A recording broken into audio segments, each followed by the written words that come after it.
Ketika New Mind mendapatkan mandatnya, 1 tahun kemudian diputuskan sebuah kebijakan tingkat dunia, yaitu dalam negeri Indonesia, emas menjadi alat tukar sejajar dengan alat bayar rupiah. Emas bisa ditransaksikan sebagai alat tukar selain alat bayar rupiah. Itu semua resmi disahkan. E-Gold adalah transaksi berbasis fisik emas dan digital dengan menyediakan 10.000 ATM Gold dalam 3 tahun di seluruh Indonesia. Dengan adanya ATM Gold, semua orang kalau memerlukan fisik emasnya bisa dalam 24 jam melakukannya.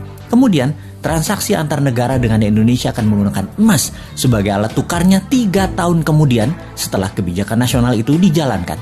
Diharapkan dalam 3 tahun setelah hal ini, semua di regional ASEAN, e-Gold menjadi alat tukar resmi antar negara ASEAN dan negara Selatan Pasifik. Dalam 5 tahun, seluruh tambang emas Indonesia menjadi underlying emas fisik e-Gold. Semua ini sesuai dengan pasal 33 Undang-Undang 45 bahwa kekayaan alam milik rakyat 100% dan menjadi base transaksi 24 negara ASEAN dan negara Selatan Pasifik, dari ujung Burma sampai Guam. Kemudian masuk ke seluruh negara di dunia yang berpenduduk mayoritas Islam dan negara yang kuat pendanaan syariah seperti Inggris dan Uni Eropa dalam 5 tahun setelahnya. Maka dalam 15 tahun setelah kebijakan diterbitkan, ditargetkan 50% transaksi dunia menggunakan e-Gold. Emas adalah pengadil yang adil. Indonesia akan menjadi negara pertama bebas inflasi. Kemudian diikuti negara-negara regional dan dalam 15 tahun 50% dunia bergabung dalam dunia tanpa inflasi. Harga emas akan dibuat diam, tidak bergerak, tidak di-floating lagi berdasarkan demand dan supply agar oligar dan globalis tidak bisa bermain harga. Harga emas akan diam, dipatok diam. 1 gram emas sama dengan 1 juta rupiah. Sisa dunia menyesuaikan harga tersebut.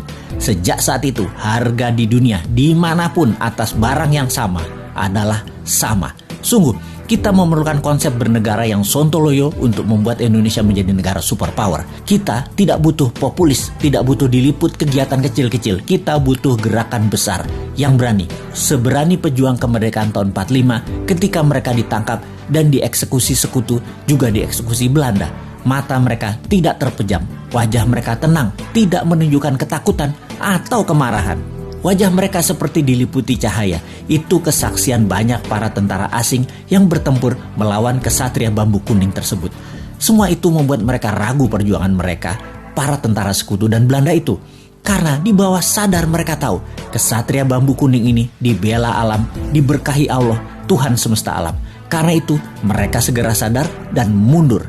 Segitu besar pengaruhnya bahwa keyakinan membawa kebenaran hakiki oleh pejuang kita di tahun 45 bisa memerdekakan bangsa yang besar milik dunia ini. Saat ini pun Nusantara memiliki pejuang-pejuang itu. Nusantara sudah masanya bergerak.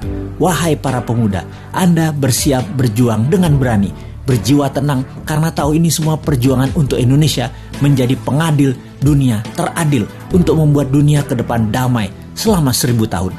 Wahai pemuda New Mind, inilah masa kalian menjadi pembeda, menjadi pejuang kesejahteraan dunia untuk jadi penengah kisruhnya dunia. Rebutlah kekuasaan globalis yang merugikan dan jinakan negara dunia yang saling bunuh untuk kekuasaan dan pertumpahan darah untuk sebuah kepuasan jabatan.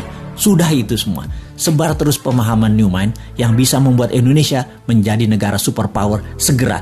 Diawali dengan menjadikan emas sebagai alat tukar dunia. Untuk menjadikan emas alat tukar nasional, segera akan kita menangkan dengan mendapatkan mandat sesegera mungkin.